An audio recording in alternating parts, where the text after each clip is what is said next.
안녕하세요.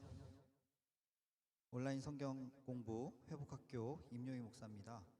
오늘도 회복학교 6번째 시간으로서 오늘 주제는 하나님을 알지 못하는 사람들의 특징이라는 주제를 가지고 호세아서 4장 6절의 말씀을 가지고 우리 한번 살펴보도록 하겠습니다. 계속해서 호세아서를 살펴보고 있지요. 자, 오늘도 한번 하나님을 알지 못하는 사람들의 특징이 무엇인지를 살펴보기 전에 호세아서 4장 6절을 제가 한번 읽겠습니다. 내 백성이 지식이 없으므로 망하는도다. 내가 지식을 버렸으니 나도 너를 버려 내 제사장이 되지 못하게 할 것이요, 내가 내 하나님의 율법을 잊었으니 나도 내 자녀들을 잊어버리리라. 계속해서 호세아서를 살펴보고 있습니다. 호세아서를 통해서 우리가 하나님을 아는 지식이 무엇인지를 계속 보고 있었죠. 호세아서를 읽을 때요, 우리를 어떤 사람이랑 함께 동일시하느냐에 따라서 여러 가지 메시지를 들을 수가 있습니다. 호세아 선지자와 우리 자신을 동일시할 때는 선지자의 삶, 그리고 하나님을 아는 지식이 있는 사람의 모습에 대해서 우리가 메시지를 받을 수 있고요. 하나님의 입장에서 호세아서를 읽으면 하나님의 사랑이 얼마나 엄청난 큰 은혜인지를 알 수 있습니다. 반면에 우리를 고멜, 즉 이스라엘 백성과 동일시하게 되면 하나님을 알지 못하는 사람들은 어떻게 사는지에 대해서 배울 수가 있는데요.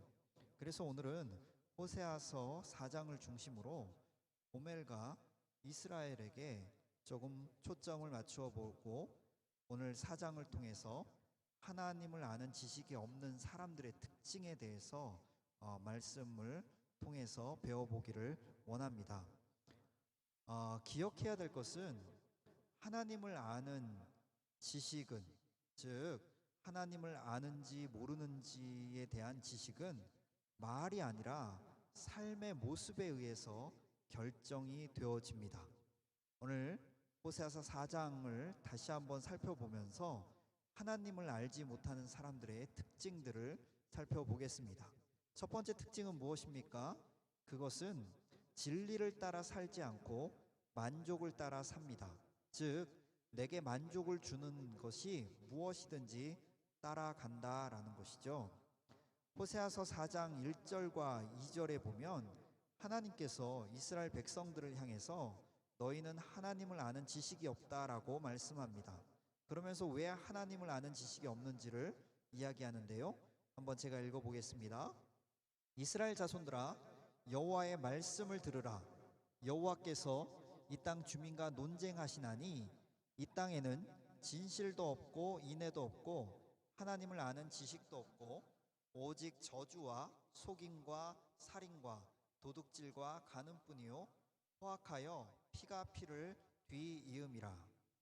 하나님을 아는 지식이 없는 사람은 진실도 없고 인애도 없고 오직 있는 것이라고는 저주와 속임과 살인과 도둑질과 간음, 이런 것이라고 말씀합니다.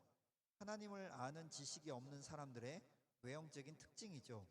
그런데 왜 이런 모습을 보이게 될까요? 근본적인 이유가 있는데요. 호세아서 2장 5절에 보면 그 근본적인 이유를 볼 수가 있습니다. 제가 한번 읽겠습니다. 그들의 어머니는 음행하였고 그들을 임신했던 자는 부끄러운 일을 행하였나니 이는 그가 이르기를 나는 나를 사랑하는 자들을 따르리니 그들이 내 떡과 내 물과 내 양털과 내 삶과 내 기름과 내 술들을 내게 준다 하였음이라. 여기 보면 이스라엘 백성이 연애하는 자를 따라갑니다. 왜요? 연애하는 자가 떡과 물과 양털과 삶과 기름과 술을 주기 때문에 따라가죠. 이러한 것들은 당시 사회의 필수품이었습니다. 특별한 물품이 아니라 살아가기 위해서 모든 사람들이 추구했던 그런 물품입니다. 이런 물품들을 추구하는 것 자체는 전혀 문제가 될 것이 없습니다. 그런데요, 문제는 남편이 있다라는 거죠. 남편이 있음에도 불구하고 이러한 것들을 주는 사람을 따라갔다라는 것입니다. 이것이 문제죠. 하나님을 아는 지식이 없는 사람의 첫 번째 특징은 만족을 주는 것이면 그것이 무엇이든지 따라간다라는 것입니다. 즉 진리를 따라 사는 것이 아니라 만족을 따라 사는 것이 하나님을 아는 지식이 없는 사람들의 첫 번째 특징입니다. 그리고 이렇게 사람들이요 자신의 만족을 따라 살 때 그 사회는 어떻게 될까요? 예, 좀 전에 읽었던 4장 1절과 2절과 같이 될 것입니다. 내게 만족을 주는 것이면 그것이 저주가 되었던 살인이 되었던 속임이 되었던 간음이 되었던 간에 그것이 만족을 준다면 되어진다라는 것이죠. 예, 하나님을 아는 지식이 없는 사람들의 모습을 보여줍니다. 우리 성도 여러분, 살아가다 보면요 가야 할 길이 있고 가지 말아야 될 길이 있습니다. 하나님을 기쁘시게 하는 길이 있고요 하나님이 막으시는 길이 있죠.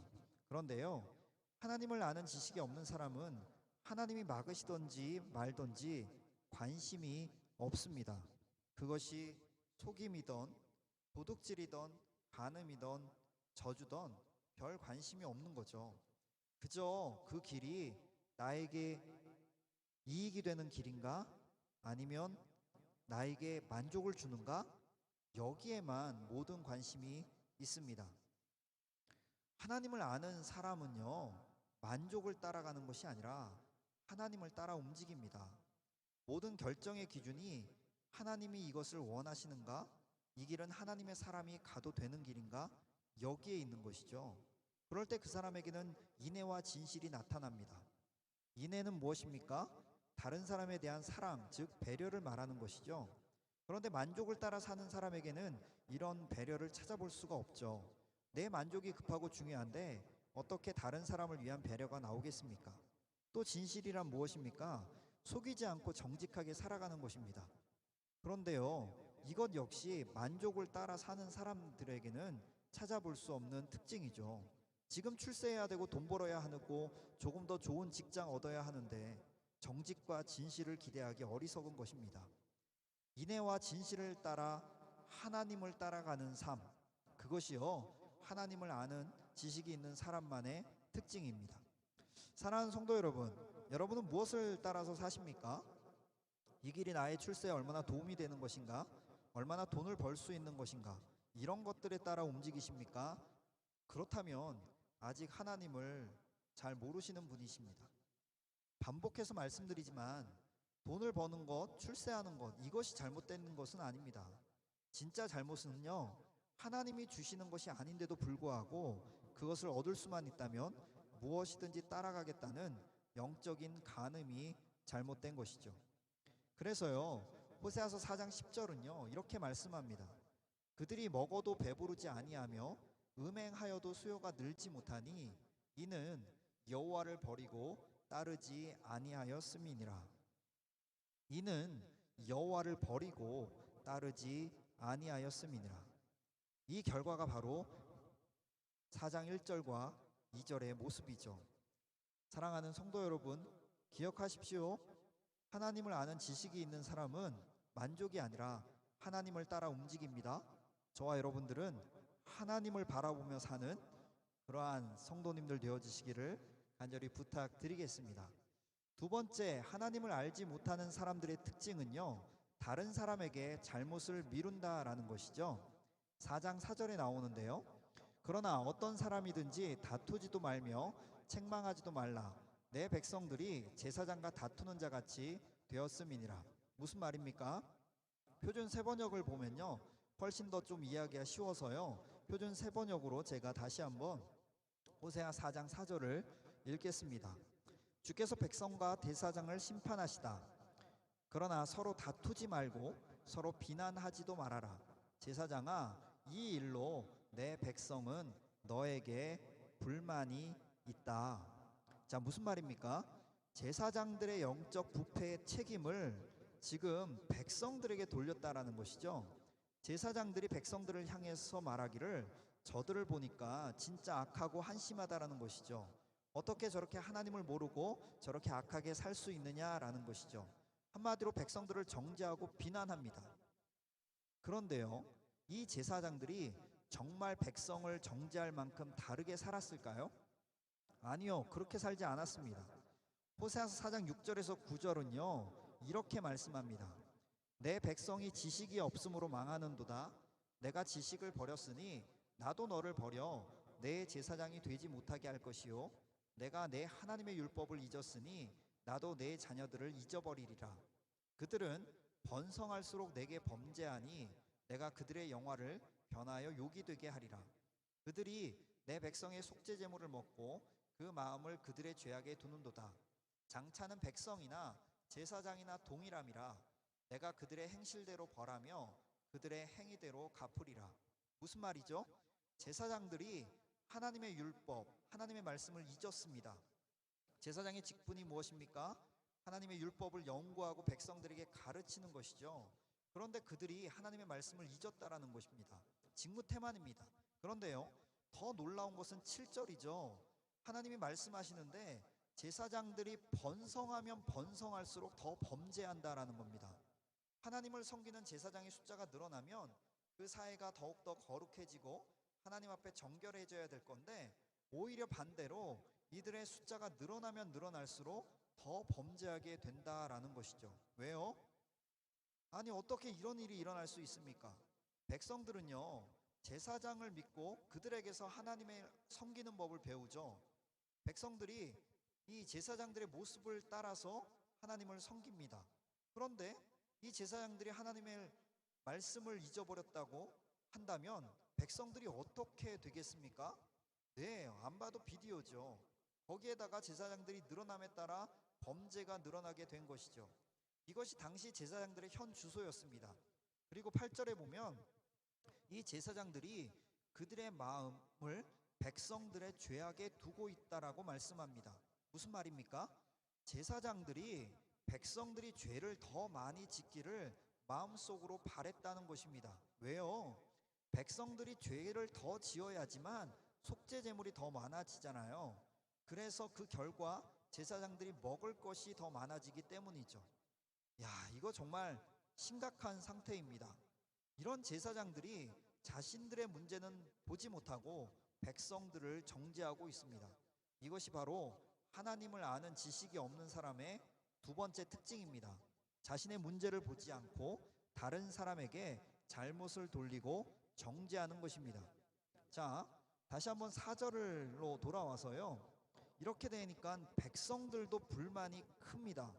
하나님께서 말씀하시죠. 정죄하지 말라고요. 하나님도 제사장들에게 불만이 크다라는 것이죠. 왜요? 하나님을 아는 지식을 전해줘야 될 제사장들이 그 역할을 못하니까 영적 혼란과 심판이 임했기 때문입니다.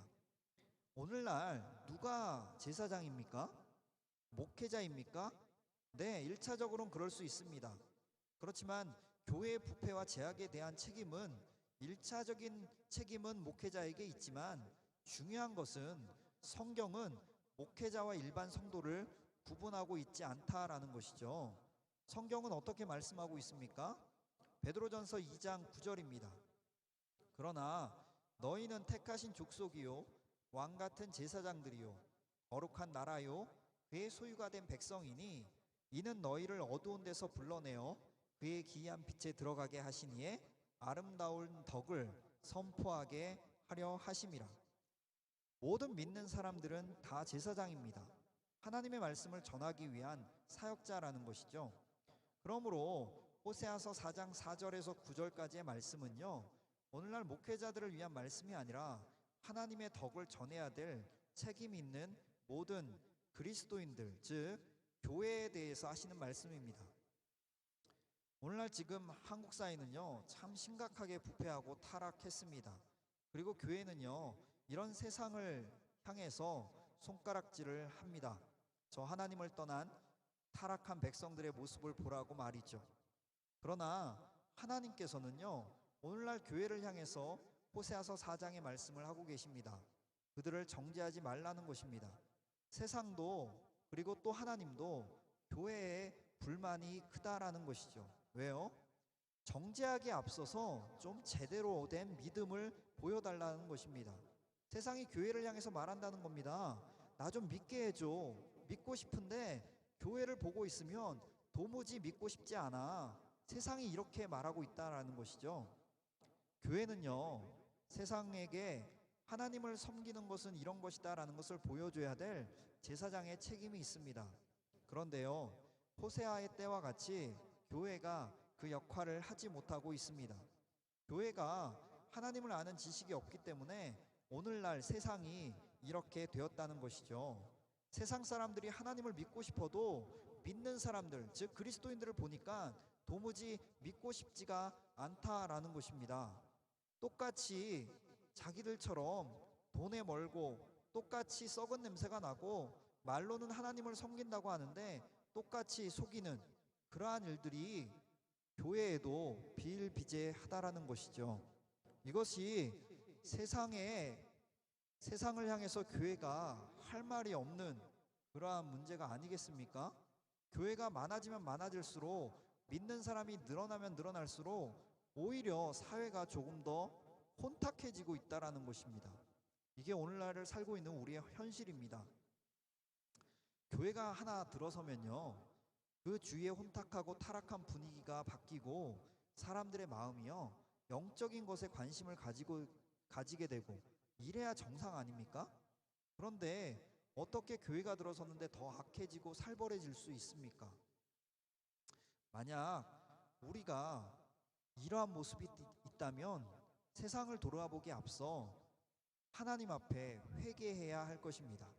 하나님 앞에서 정말 정결해지고 하나님을 아는 지식, 즉 인애와 진실이 우리 안에 회복되어질 때 우리가 선 땅은 거룩한 곳으로 바뀔 것입니다. 우리가 하나님의 자존심이 되는 역할을 감당해야 될 것입니다. 좋은 이웃교회가 그런 교회가 되기를 간절히 축복합니다. 자, 하나님을 아는 지식이 없는 세 번째 사람의 특징은 무엇입니까? 그것은 우상을 섬긴다라는 것인데요, 4장 11절과 12절에 나옵니다. 음행과 묵은 포도주와 새 포도주가 마음을 빼앗느니라. 내 백성이 나무에게 묻고 그 막대기는 그들에게 고하나니 이는 그들이 음란한 마음에 미혹되어 하나님을 버리고 음행하였음이니라. 무슨 말입니까? 이것은 바알을 섬기는 제사를 가르칩니다. 왜냐하면 바알의 제사는요, 늘 음행과 포도주가 함께 했습니다. 즉 하나님을 아는 지식이 없는 사람의 세 번째 특징은요, 우상을 섬긴다라는 것이죠. 그렇다면 여기서 우상은 무엇이죠? 네, 바알입니다. 바알을 섬긴다라는 것은 무엇이었고 또 왜 사람들은 바알을 섬겼습니까? 세 가지 이유 때문인데요. 첫 번째, 바알은 풍요의 신, 다신의 신이었습니다. 즉 사람들은요, 농사가 잘 되고 또 많은 자녀를 낳을 수 있는 그런 풍요와 다산 때문에 바알을 섬겼습니다. 두 번째는요, 바알의 제사는 음란했습니다. 사람들은요, 이 음란함을 즐기기 위해서 바알을 섬깁니다. 자, 세 번째는요, 바알은 말이 없습니다. 해달라는 대로 다 해주죠. 즉 사람들이 원하는 대로 좌지우지할 수 있었습니다. 이 세 가지 이유 때문에 바알을 섬깁니다. 이런 우상의 특징은요, 그때나 지금이나 달라지지 않습니다. 오늘날 우상의 모습은 나무로 만든 그런 모습을 하고 있지는 않습니다. 좀 더 현대적으로 포장하고 있는데요, 그 내용은 동일하죠. 어떤 것입니까? 사람들은 동일하게도 오늘날 돈과 성적인 만족과 권력이라는 이 세 가지를 섬기면서 사는 것이죠. 이것이 바로 우상입니다. 하나님을 아는 지식이 없는 사람은요, 결국 이러한 우상을 섬기면서 사는 것입니다. 그러면서 인생을 낭비하게 되는 것이죠. 그런데요, 오늘 호세아서에는 이 우상을 섬기는 것을 일컬어 한마디로 음란하다라고 말씀합니다. 12절에 보면 이스라엘 백성이 나무 우상을 만들어 놓고 여기에 절하고 묻는 행위가 나옵니다. 그러면서 그것을 음란하다라고 말씀하는데요, 그러므로 음란함이란 단순히 육체적인 음란함을 말하는 것이 아니라 영적인 음란함까지를 포함하고 있습니다. 음란의 정의가 무엇입니까? 이것은 단순히 성적 쾌락을 의미하는 것이 아닙니다. 음란이란 그것이 육체적인 쾌락이든 정신적인 만족이든 무언가를 얻기 위해서 넘어서는 안 될 선을 넘어 그것을 추구하는 것을 말합니다. 이것이 음란의 정의죠. 그런 의미에서 육체적인 간음도 음란이지만 우상을 섬기는 것도 음란이죠. 넘지 말아야 될 선을 넘은 것입니다. 그런데요, 왜 사람들이 이렇게 영적인 선을 넘어서 하나님을 떠나 우상을 섬기는지 아십니까? 하나님이요, 내 말을 잘 안 들어주시거든요.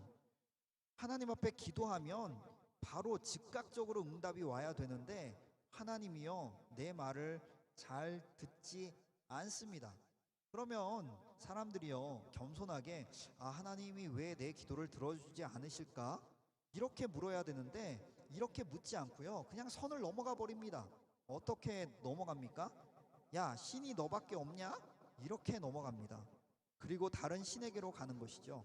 이것이 바로 영적인 음란함입니다. 12절에서 말한 나무에게 묻고 막대기가 고한다라는 것이 바로 이런 의미입니다. 우상에게 점치러 갔다는 것이죠. 하나님은 내가 원하는 대답을 안 해주니까 내가 원하는 대답을 해줄 것 같은 막대기 우상에게 찾아갔다라는 것입니다. 오늘날 우리는 누구를 찾아갑니까? 하나님이 안 해주면 결국 내가 해버립니다. 이것이 바로 우상입니다. 한 분 하나님을 버리면서까지 내가 원하는 것을 듣고 싶어하고 얻고 싶어하는 것, 즉 넘지 말아야 될 선을 넘어서 나의 욕심과 욕망을 추구하는 것이 우상 숭배이고 영적인 음란입니다. 이러한 영적인 음란함 앞에 이스라엘 백성들이 마음을 빼앗긴 것입니다. 그런데요, 이 영적인 음란함에 빠지는 것은요, 즉 우상을 섬기는 것은요, 단계가 있습니다. 하나님을 잘 섬기던 사람이요, 갑자기 180도 변해서 우상을 섬기게 되는 것이 아니라 이스라엘 백성들을 잘 관찰해 보면 음란함에 빠지는 단계가 있다라는 것을 알 수 있습니다. 첫 번째 단계가 무엇이죠? 그것은 마음을 빼앗기는 것입니다. 하나님을 떠나 넘지 말아야 될 선을 넘는 첫 번째 단계는 언제나 먼저 마음을 빼앗기는 것에서부터 시작됩니다. 무언가가 내 마음을 빼앗기 시작하죠. 그것이 꼭 죄가 아니고요, 도박일 수도 있고 꽃꽂이가 될 수도 있고 뭐 인터넷이 될 수도 있고 TV가 될 수도 있고. 그러니까 무슨 말입니까? 하나님만으로 기쁘고 만족했던 삶에 무언가 허전하다고 느껴지기 시작하고 재미가 없다고 느껴지기 시작할 때, 그래서요, 다른 거 무언가 만족을 줄 것을 찾기 시작할 때 어떻게 됩니까? 예, 조심하라는 거죠. 그것이 음란함에 빠지는 첫 번째 단계, 즉 마음을 빼앗기는 것입니다. 온라인 성경 공부를 듣고 있는 우리 성도 여러분, 마음을 지키시기 바랍니다. 마음을 한결같이 하나님께로만 두시기 바랍니다. 두 번째 단계는 무엇입니까? 재미가 있는 것이죠. 마음을 빼앗겨서 한 번, 두 번 하다 보면 재미가 생깁니다. 우상을 섬기는 것이요, 하나님을 섬기는 것보다 편하고 재미있는 것이죠. 이렇게 한 번, 두 번 마음을 뺏기다 보면 결국 하나님으로부터 멀어지게 됩니다. 기억하십시오. 이스라엘 백성이요, 한 번에 하나님을 버리고 바알에게 간 것이 아니었습니다. 이들은 아주 오랫동안 바알과 하나님을 동시에 섬깁니다. 아마 처음에는요, 이번 한 번만 바알을 섬겨보자, 비가 이렇게 안 오는데 한 번만 좀 섬기면 어떨까, 하나님도 이해해 주실 거야, 이렇게 시작했을 겁니다. 그런데 이것이 한 번이 두 번이 되고 두 번이 세 번이 되고 하나님보다 바알을 섬기는 횟수와 시간이 많아지게 되는 거죠. 그러다 결국은 완전히 하나님을 떠나게 되고 맙니다. 이것이 사람들이요, 하나님을 떠나는 순서입니다. 한꺼번에 한순간에 떠나는 것이 아니라 이번 한 번만이라는 말에 조심하십시오. 육신의 음란함이 중독성이 있듯이 영적인 음란함에도 중독성이 있습니다. 한 번 하나님을 떠나 바알을 섬기게 되면, 즉 돈과 명예와 성적 만족을 위해서 한 번 하나님을 양보하게 되면 이것이 두 번이 되고 세 번이 되고 결국 중독이 되어집니다. 그리고 그런 사람은요, 평생 바알을 따르는, 돈과 명예와 성적 만족을 따라 사는 사람이 되고 말 것입니다. 사랑하는 성도 여러분, 여러분들이 마음을 지키는 사람, 특별히 한 번만, 2번만이라는 유혹에 타협하지 않는 분들이 되시기를 간절히 부탁드리겠습니다. 마지막, 하나님을 알지 못하는 사람들의 특징은 무엇일까요? 그것은 바로 회개 대신 해결을 원하는 것입니다. 자, 7장 이후에 좀 자세히 나오는데요. 한번 볼까요?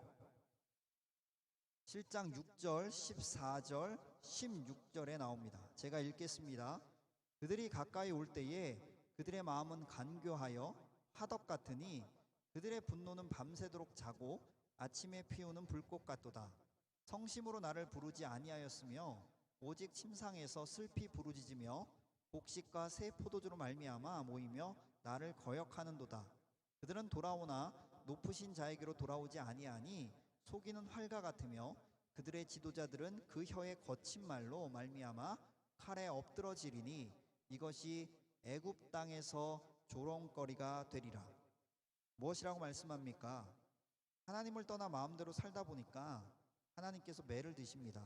돌아오라고 치시는 거죠. 그런데 하나님을 알지 못하는 그러한 사람들은요, 그럼에도 불구하고 회개하지 않는다라는 것이죠. 자기 마음대로 살다가 문제가 생기면 하나님 앞에 돌아오는 것 같긴 한데 그 문제만 해결되면 그것으로 끝나서 다시 원래의 자리로 재빨리 돌아갑니다. 즉, 하나님을 아는 지식이 없는 사람의 마지막 특징은 회개가 아니라 해결을 원한다라는 것이죠. 6절에 뭐라고 얘기합니까? 우리의 마음이요, 그 속에 있는 욕망이 마치 빵 만드는 화덕과 같다라고 얘기합니다. 아침까지만 그 불을 꺼놓았을 뿐이지 아침이 오면요 바로 다시 일어나는 불과 같다는 것이죠. 우리의 욕망이 이렇다는 겁니다. 또 14절에는 뭐라고 얘기합니까? 울며 돌아오기는 하는데 이것이 회개의 눈물이 아니라 곡식과 포도주 때문이라는 것이죠. 하나님께 관심이 있는 것이 아니라 곡식과 포도주, 즉 나의 환경에만 관심이 있는 것입니다. 이것은 회개가 아닙니다. 아무리 잘못했다고 하고 울고불고 난리를 쳐도 이것은 회개가 아닙니다. 결론적으로 16절에서 속이는 활이라고 말씀합니다. 활은 쏘는 것 같은데 실제 화살이 없이 신용만 낸다는 것이죠. 이것이 하나님을 아는 지식이 없는 사람이 하나님 앞으로 나아가는 태도입니다. 여러분은 어떠십니까? 하나님에게 관심이 있으십니까? 아니면 여러분의 환경, 여러분들이 처한 문제 해결에만 관심이 있으십니까? 이것이 중요한 기준입니다. 문제 해결이 아니라 하나님께 돌아가시는 저와 여러분들 되시기를 간절히 부탁드리겠습니다. 자, 오늘 배운 성경 공부를 마무리하도록 하죠. 여러분들은 하나님을 아는 지식이 있습니까? 우리 교회는 하나님을 아는 지식, 즉 진실과 인애가 있습니까? 이웃에 대한 배려가 있고 이웃에 대한 정직함이 있습니까? 저는요, 좋은 이웃 교회가 하나님을 보여주는 교회가 되었으면 좋겠습니다. 그래서 저와 여러분들을 보면 우리 안에 역사하시는 하나님이 막 살아 움직여 보여지는 교회, 그런 교회가 되어지기를 간절히 소망합니다. 그렇다면 아무나 따라가지 마십시오. 만족을 주는 것을 따라 사는 것이 아니라 하나님을 따라 사는 순결함을 지키시는 저와 여러분들 되시기를 간절히 부탁드립니다. 특별히 한 번만이라는 유혹을 조심하십시오. 우상을 따라 사는 삶은요, 언제나 한 번 마음을 빼앗기는 것에서부터 시작하기 때문입니다. 사랑하는 성도 여러분, 마음을 굳게 지키십시오. 그러기 위해서 성령님과 깊은 교제가 늘 있는 우리 좋은 이웃교회 성도님들 되시기를 간절히 부탁드리겠습니다. 그랬을 때 하나님의 자존심이 되는 우리 좋은 이웃교회 그리고 모든 성도님들이 되어줄 줄 믿습니다. 자, 오늘 마무리하겠습니다. 기도합니다. 살아계신 아버지 하나님, 참으로 감사합니다. 오늘 하나님을 알지 못하는 사람들의 특징에 대해서 우리가 배우는 시간을 가졌습니다. 하나님을 알지 못하는 사람들의 특징 여러 가지가 있지만 그럼에도 불구하고 우리는 하나님을 더욱더 깊이 아는 저희 모든 성도들 되게 하여 주시옵소서. 감사합니다. 주님, 주님을 더욱 사랑하는 좋은 이웃교회 성도들 되게 하여 주시옵소서. 예수님의 이름으로 기도하였습니다. 아멘. 오늘도 수고하셨습니다. 다음 시간에 또 만나겠습니다. 감사합니다.